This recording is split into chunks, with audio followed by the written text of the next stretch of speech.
The walls didn't just fall, they evaporated. For 6 days, an army marched in silence, their only weapon, the sound of ram's horns. On the 7th day, they circled the city 7 times. Then a single, earth-shattering shout, and the unconquerable fortress of Jericho, a city whose defenses were the stuff of legend, simply ceased to exist. This wasn't a siege. It was a demolition by divine decree. The impossible odds weren't just overcome. They were rendered irrelevant. What if I told you this event, and many others you think, are far stranger and more profound than you ever imagined? These are not just ancient tales. They are glimpses into a reality operating on rules we are only beginning to comprehend. Imagine the scene. A silent, disciplined army, the Israelites, led by a man named Joshua. Before them looms Jericho, its walls so thick that chariots could race upon them. Military strategists would have planned for a siege lasting months, even years. Starvation, attrition, treachery, these were the conventional tools of war. But the instructions Joshua received were anything but conventional. March, blow horns, be silent, and on the final day, shout. It's a plan so absurd it borders on madness. Yet when the moment came, and the collective voice of a nation rose as one, the very foundations of the city gave way. The stones didn't crumble. They disintegrated. This wasn't about sound waves or structural weaknesses. It was a physical manifestation of faith, a demonstration that in the face of divine power, the strongest fortifications of man are as fragile as dust. You thought you understood the fall of Jericho as a miraculous military victory. The truth is, it was a lesson in physics, the physics of a different, higher dimension. The king's laughter didn't just echo, it dripped with sacrilege. In the heart of Babylon, King Belshazzar, grandson of the mighty Nebuchadnezzar, held a feast for 1,000 of his lords. Drunk on wine and power, he committed the ultimate act of hubris. He commanded that the sacred golden and silver vessels plundered from the temple in Jerusalem be brought out. He, his wives, and his concubines drank from them, toasting to their gods of gold and silver, bronze and iron. Suddenly the revelry froze.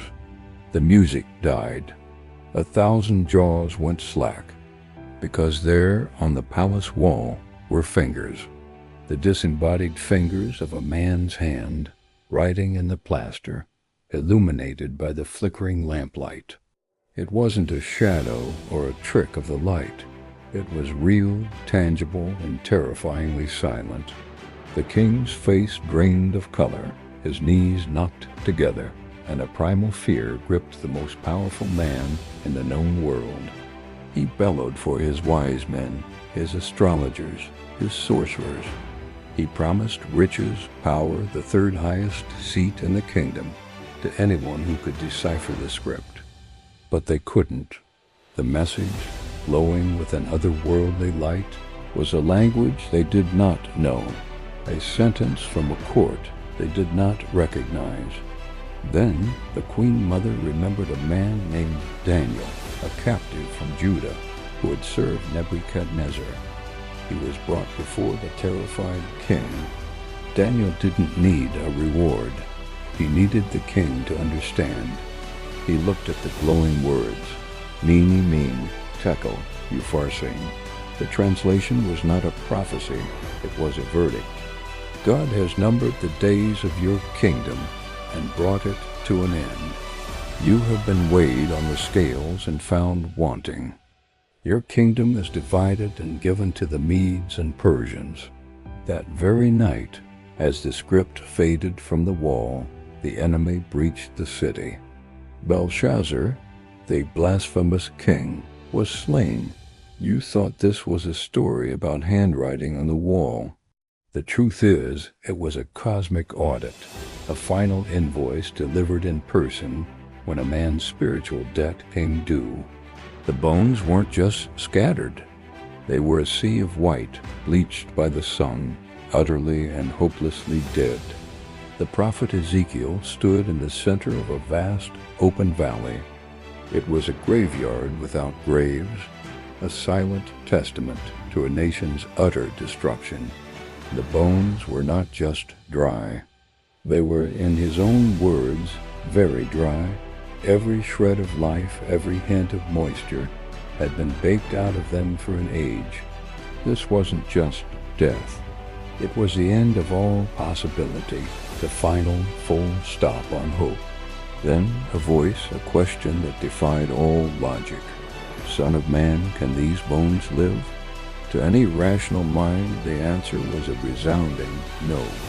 But Ezekiel, standing in this landscape of despair, gave the only answer he could. Sovereign Lord, you alone know. He was then given a command that sounded like a madman's fantasy. Prophesy to these bones and say to them, dry bones, hear the word of the Lord. As Ezekiel spoke the words, an impossible sound began to fill the valley. A rattling, a clattering. Bones began to move, to seek out their counterparts. A tibia found a femur, a rib cage assembled itself, a skull clicked onto a spine. An entire army of skeletons rose from the valley floor, standing at attention, but they were still just bones. The second command was to prophesy to the breath, to the wind.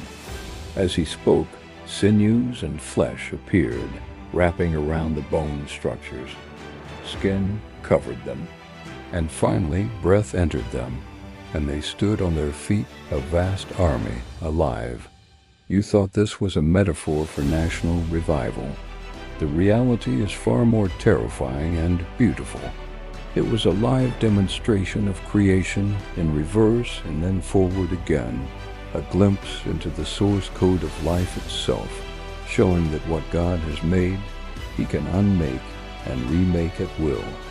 It proves that for the architect of life, even the absolute finality of death is just a temporary state. The sky didn't just open. It was ripped apart by a whirlwind of fire. The old prophet Elijah was walking with his successor, Elisha. For weeks, Elisha had clung to his master, refusing to leave his side, sensing that their time together was ending. They had crossed the Jordan River on dry ground, a miracle in itself, and now stood on the other side. Elisha turned to his student and asked what he could do for him before he was taken away. Elisha's request was audacious. Let me inherit a double portion of your spirit. It was a difficult thing, a request for power, anointing, and the immense burden that came with it. Elijah's reply was cryptic. If you see me when I am taken from you, it will be yours. As they walked and talked, it happened. Suddenly, separating the two men was a chariot of fire, drawn by horses of fire. It wasn't just bright. It was a moving inferno, a celestial vehicle that burned but did not consume. Before Elisha could even process the spectacle, the whirlwind descended, a vortex of divine energy, and scooped Elijah up. He was gone, ascending into the heavens in a blaze of glory. Elisha, left standing alone, tore his clothes in grief. But then he saw it.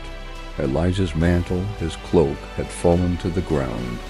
He picked it up, walked back to the edge of the Jordan, and struck the water with it, crying out, "Where now is the Lord, the God of Elijah?" The waters parted. The double portion was his. You thought this was a poetic farewell. The truth is, it was an extraction, a teleportation event so advanced it defies our understanding of physics. It wasn't death. It was a transfer, proving that the boundary between our world and the next is not a wall, but a door that can be opened with spectacular force. There wasn't just nothing. There was a void so absolute it defies imagination. Before time, before matter, before light, there was only a formless, empty darkness and a deep, churning water. It was a canvas of infinite potential, silent and waiting. Then a voice spoke into the abyss. "Let there be light." And there was light. This wasn't the slow dawn of a star or the flicker of a distant galaxy. This was the instantaneous invention of light itself, separating it from the darkness, creating the very concept of day and night. This was day one. Over the next 5 days, this continued. The voice spoke, and reality reconfigured itself. A firmament, an expanse we call the sky, was spoken into existence to separate the waters. The waters were gathered, and dry land appeared. The land was commanded to produce vegetation plants, seeds, and fruit trees, fully formed and ready to reproduce.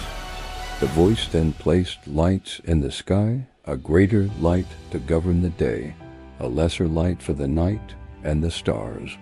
The celestial clockwork of the universe was set in motion.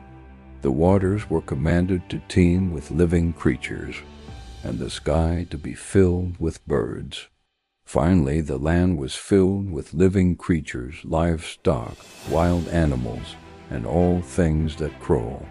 The entire planet was transformed from a barren, watery rock into a vibrant, living ecosystem through a series of commands. You thought this was an ancient creation myth, a primitive attempt to explain the world. The truth is far more staggering. It describes reality as a form of information, a simulation run on a divine computer, where the spoken word is the programming language. Let there be wasn't a wish. It was a line of code, executed instantly, birthing the complex, interwoven systems of our universe, not over billions of years, but in 6 distinct creative sequences. These stories are not just history. They are a challenge to our understanding of everything.